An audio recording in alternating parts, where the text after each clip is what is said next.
할렐루야. 수요 예배에 나오신 우리 성도님들 진심으로 축복합니다. 그리고 은혜로운 시간 될 수 있기를 바라겠습니다. 오늘은 골로새서에 있는 말씀 가운데 성숙한 신앙에 대해서 함께 나누고자 합니다. 제가 말씀을 준비하다 보니까 작년에 2월 달에 보니까 신앙인이라고 여호수아에서 말씀을 나눈 적이 있더라고요. 오늘은 골로새서에 대한 말씀 가운데 함께 하도록 하겠습니다. 오늘 골로새서 말씀은 사도 바울이 옥중 서신이라고 하죠.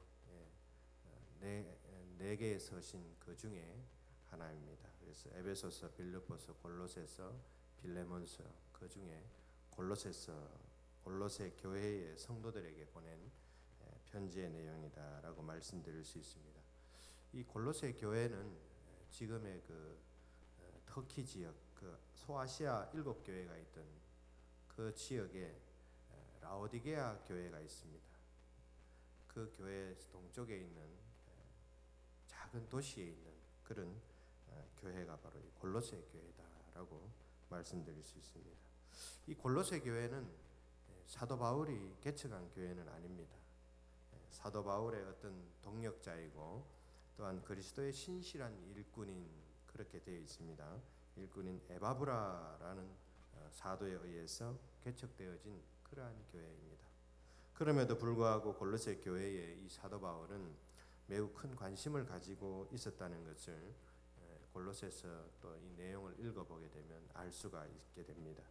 사도 바울은 골로새에 있는 교회에 편지를 쓰면서 그 교회 안에서 잘못된 철학자들이라든지 또한 유대교적 그런 의식을 가지고 있는 사람들, 그리고 신비주의적인 그러한 신앙을 갖고 있는 사람들, 또한 금욕주의를 성행하고 있다는 그러한 소식을 듣고 사도 바울은 이런 이단 사상들을 배척하고 또한 예수 그리스도 안에서 굳건하게 서 있기를 바라는 마음으로 이 골로새 교회에 옥중 서신을 보낸 것이다라고 말씀드릴 수 있습니다.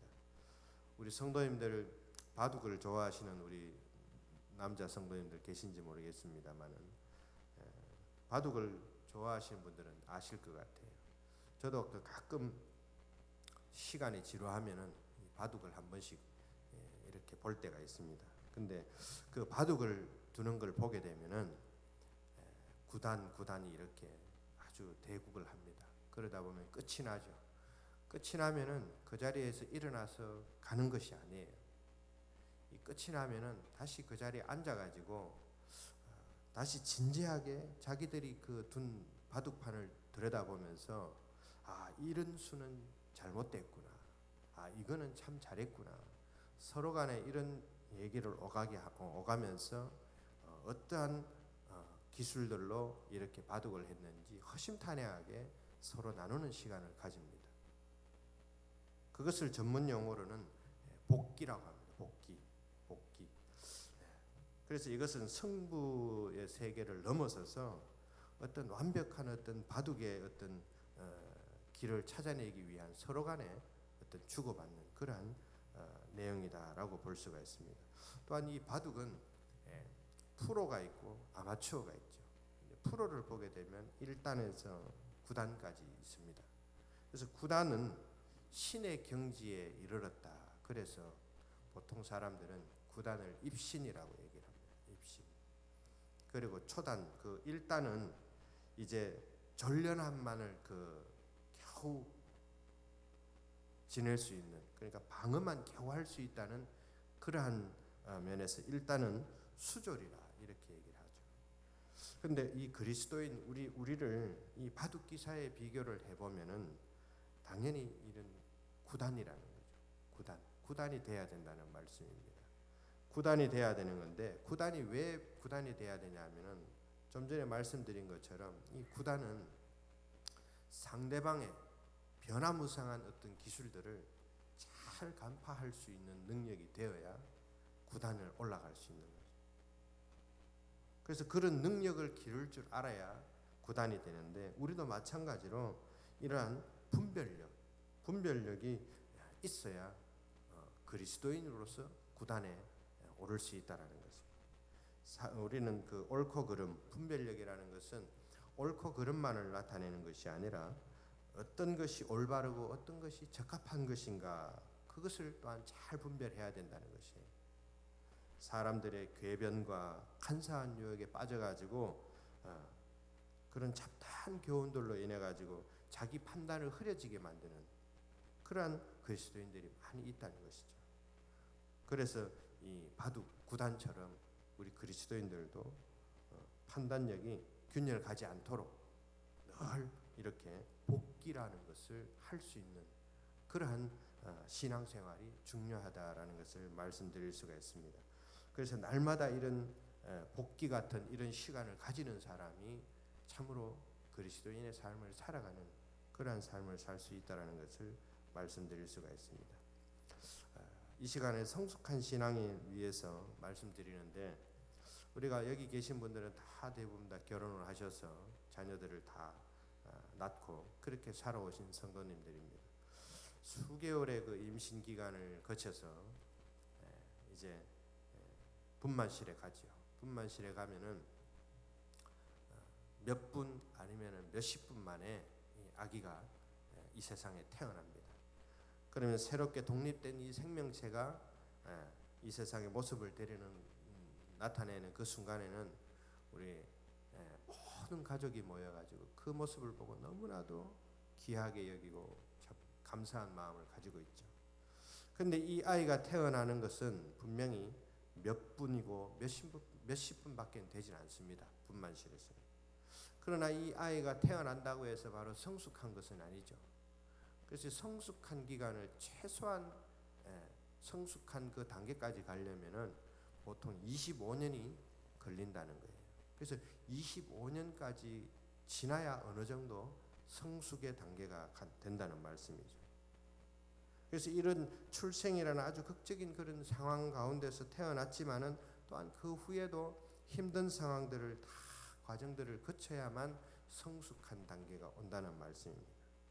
이 출생 과정들을 그리스도인에 비유한다면은 우리 영적인 말로 칭의와 성화를 표현할 수가 있습니다. 그래서 우리들은 믿음으로 예수 그리스도와 연합되는 그 순간에 이 칭의와 성화라는 것들이 우리들에게 일어나게 되는데, 칭의라는 것이 무엇이냐 하면은 우리가 예수 그리스도를 우리의 구주로 믿는다고 믿었을 때 하나님께서 우리를 받아주시는 그 과정, 그것이 칭의라고 합니다. 그래서 칭의를 얻었다는 것은 세상 법적으로 얘기하면은 유죄가 아니라 무죄가 됐다, 이렇게 말씀드릴 수가 있습니다. 로마서 8장 1절 말씀처럼 그러므로 이제 그리스도 예수 안에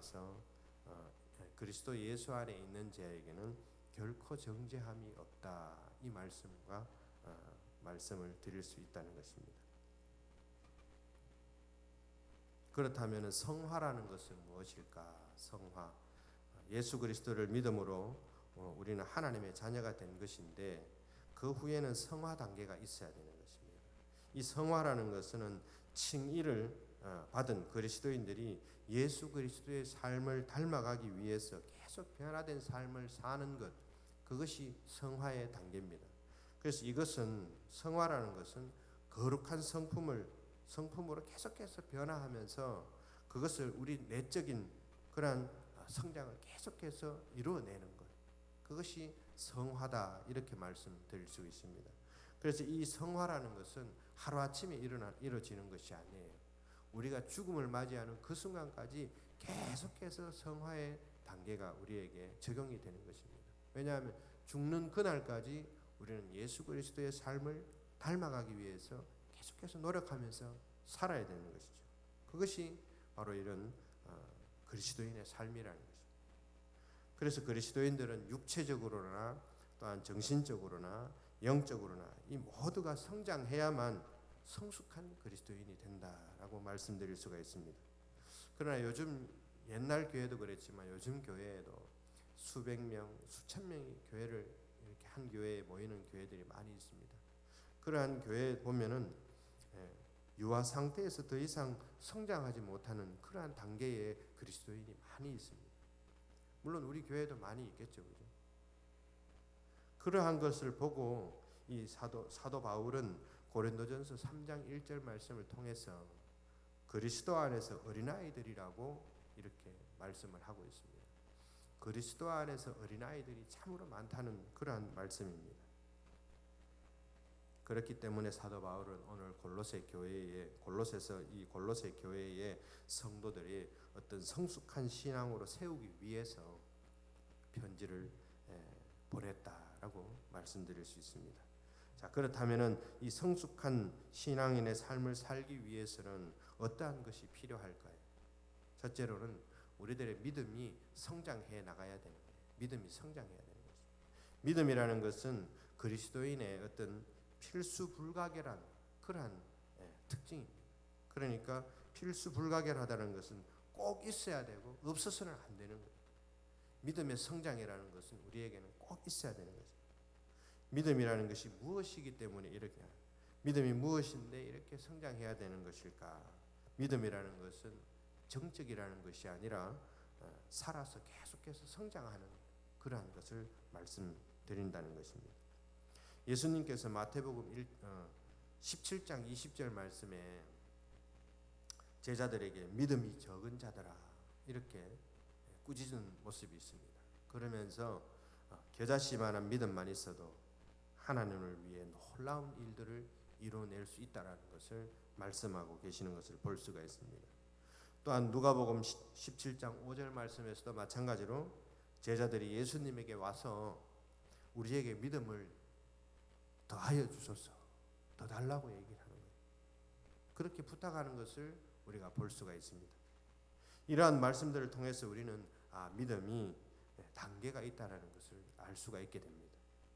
처음에는 작지만은 강한 그런 믿음에 성장할 수 있다는 거죠. 강한 믿음으로 성장할 수 있다는 것입니다. 우리들이 매일같이 하나님의 말씀을 묵상하고 또한 하나님을 신뢰하는 삶을 살아갈 때 우리들의 믿음은 계속해서 무르익어 간다는 것을 말씀드릴 수 있습니다. 우리 성서중앙교회 우리 성도님들께서도 마찬가지로 예배와 말씀과 경건한 삶을 통해서 믿음이 계속해서 성장해 나갈 수 있는 그러한 귀한 삶을 살아갈 수 있기를 바라겠습니다. 이 성숙한 신앙 두 번째로는 우리들의 사랑이 성장해야 되는 겁니다. 사랑이 성장해야 돼요.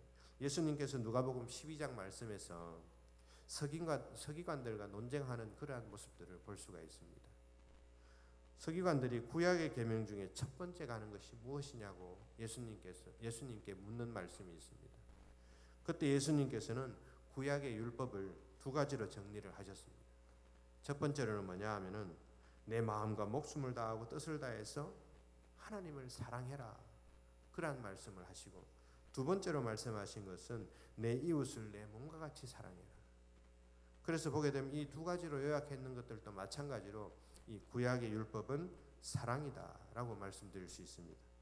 지난 시간에도 제가 한 번은 말씀드렸습니다. 믿음, 소망, 사랑 이 세 가지 덕목 중에서 가장 중요한 것은 사랑이라고 말씀드렸습니다. 이것은 하나님의 사랑이시며 그 사랑을 우리에게 주셨기 때문에 사랑이라는 것이죠.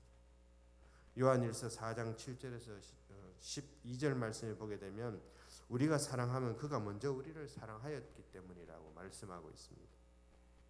또한 사도 바울은 로마서 13장 10절 말씀에 사랑은 이웃에게 악을 행하지 아니하나니 그러므로 사랑은 율법의 완성이니라 이렇게 말씀하고 있는 것입니다. 그렇기 때문에 우리들은 서로 사랑해야 하는 거예요. 또한 서로 사랑하면서 그 사랑을 더 성장시켜 나가야 한다는 말씀입니다. 성장되는 그 사랑을 통해서 주위의 많은 사람들에게 그 사랑을 증거하는 것, 그것이 바로 우리 그리스도인들의 의무다라고 말씀드릴 수가 있습니다. 그러나 현실적으로 보게 되면은 우리 주위의 많은 교회들과 또한 많은 성도들, 이러한 교회에는 이 가장 큰 덕목인 이 사랑, 이것을 나타내는 교회가 많지 않다는 것이 너무나도 참 안타까운 그러한 현실이다라고 말씀드릴 수 있습니다. 일반적인 교회를 들여다보게 되면은 교회를 안에 들어가면은 어느 정도는 친절하게 맞이하는 교회들이 있습니다. 친절하게 맞아주죠. 그리고 아주 상냥한 모습으로 보일 때가 있습니다. 그러나 그 내면적인 모습을 자세히 들여다보게 되면은 그 교회 안에는 여러 가지 갈등들이 많이 있습니다. 그리고 파벌도 있습니다. 그리고 교회에서 외면하는 것도 있다는 말씀입니다. 그러한 모습들을 볼 때 참으로 이 교회가 진정으로 사랑이 부족한 교회구나 라는 것을 마음속 깊은 곳에서 느낄 때가 있다라는 말씀입니다. 우리는 서로를 지지해주고 사랑해주면서 아름다운 교제를 나누는 모습, 그것이 이 상대적으로 이런 교회들에게는 부족하다라는 것을 말씀드릴 수가 있습니다. 그래서 사도 바울은 데살로니가 전서에서 3장 12절과 또한 4장 9절에서 10절 말씀을 통해서 특별히 이 데살로니가 교회에 얘기하고 있습니다. 너희 교회에는 사랑이 참으로 풍성하다는 것, 그것을 칭찬하는 모습들을 볼 수가 있습니다. 그러면서 더욱 사랑을 넘치기를 간구한다 이렇게 말씀하고 있는 거예요. 사랑이 있지만은 계속해서 넘쳐나야 된다는 것을 사도 바울은 이 데살로니가 교회에다가 계속해서 이야기하고 있는 것을 볼 수가 있습니다. 우리 성수중앙교회도 이러한 사랑이 풍성한 교회가 되기를 저는 간절히 바라겠습니다. 성도님들 한 사람 한 사람 우리 모두가 사랑을 더욱더 키워가서 이 지역을 담당할 수 있는, 정말 사랑의 어떤 역할을 담당할 수 있는, 그래서 하나님께 칭찬받을 수 있는 그런 우리 교회가 될 수 있기를 바랍니다. 세 번째로는 이 성숙한 신앙인의 삶을 살기 위해서는 우리들의 지식이 성장을 해야 됩니다. 지식. 우리 기독교에서는 이 지식이 굉장히 중요합니다. 또한 지식을 부정하고 마비시키려고 하는 그런 반지성주의, 그러한 사람들을 우리는 배격해야 한다는 것입니다. 우리들이 직면하는 대부분의 문제들은 이 지식이 없기 때문에 직면합니다. 감정은 풍부하지만 지식이 없어서 문제가 생긴다는 말씀입니다. 그러한 사람들 대부분은 광신적인 그러한 행동들을 한다라고 어떤 전문가가 기록해 놓은 글을 본 적이 있습니다. 사도 바울은 이런 점을 또 이야기를 하고 있습니다. 고린도전서 14장 20절 말씀에 지혜는 아이가 되지 말고 지혜는 장성한 사람이 되라 이렇게 말씀하고 있습니다. 지식이라는 것은 그냥 우리가 이해하는 것에서 끝나는 것이 아닙니다. 성경에서 말씀하는 지식은 이해한다는 것이 아니라 체험하여 경험하는 것, 그 이상의 포괄적인 것들을 이야기하는 것입니다. 그래서 체험하고 경험하는 이것은 역동적인 거예요. 계속해서 발전해 나가야 된다라는 것을 말씀드릴 수가 있는 것입니다. 이것이 굉장히 중요한 거예요. 체험하고 경험하는 것을 계속해서 발전해 나간다. 이러한 관계가 성장하지 못하면은 시들어서 결국에는 죽음의 관계밖에는 되지 않는다라는 것을 말씀드릴 수가 있습니다. 우리 그리스도인들이 되는 것은 중요한 본질이 두 가지가 있습니다. 그것은 예수 그리스도 안에 하나님을 아는 것, 이것이 지식이죠. 하나님을 아는 것이고, 하나님을 아는 것은 그냥 아는 것이 아니라 살아계셔서 역사하시는 그 하나님과의 관계를 맺고 살아가는 것을, 그것을 안다 이렇게 말씀하는 것입니다. 그리고 또 하나의 본질은 뭐냐 하면 사도 바울이 빌립보서 3장 8절과 10절 그 사이에서 말씀하고 있는데, 예수 그리스도를 아는 지식이 가장 고상하다고 전하면서 예수 그리스도의 십자가 고난에 동참하고 있는지, 내가 지금 예수님의 고난의 길에 동참하고 있는 것을 확신하고 있는지, 그것이 안다라는 것이, 안다라는 것. 그것이 바로 지식이라는 것입니다. 그래서 우리들은 예배에 최선을 다해서 참여해야 합니다. 특별히 우리 성찬 예식에는 더욱더 경건한 마음으로, 경건한 그러한 자세로 참여하여서 더더욱 예수 그리스도를 체험하는 그러한 시간을 가져야 된다는 말씀입니다. 기도로서도 마찬가지고 예배 자리에도 마찬가지고 모든 것이 이렇게 체험하고 있어야 된다는 것을 말씀드릴 수가 있습니다. 그래서 사도 바울은 자신 스스로가 이 지식을 알고자 열렬한 그러한 열정이 있었다고 말씀하고 있습니다. 교회의 성도들이 이것을 알아가기를 바랐다는 것입니다. 그래서 오늘 골로새서 1장 한 장을 넘기면은 1장 10절 말씀에서 주께 합당하게 행하여 범사에 기쁘시게 하고 모든 선한 일의 열매를 맺게 하시며 하나님을 아는 것에 자라게 하시고 이러한 말씀이 있습니다. 하나님을 아는 것을 자라게 한다는 거예요. 또한 예수님의 훌륭한 제자 베드로도 마찬가지로 베드로후서 3장 18절 말씀에서 또 얘기하고 있습니다. 그들을 아는 지식을 자라가라고 얘기를 하고 있는 것입니다.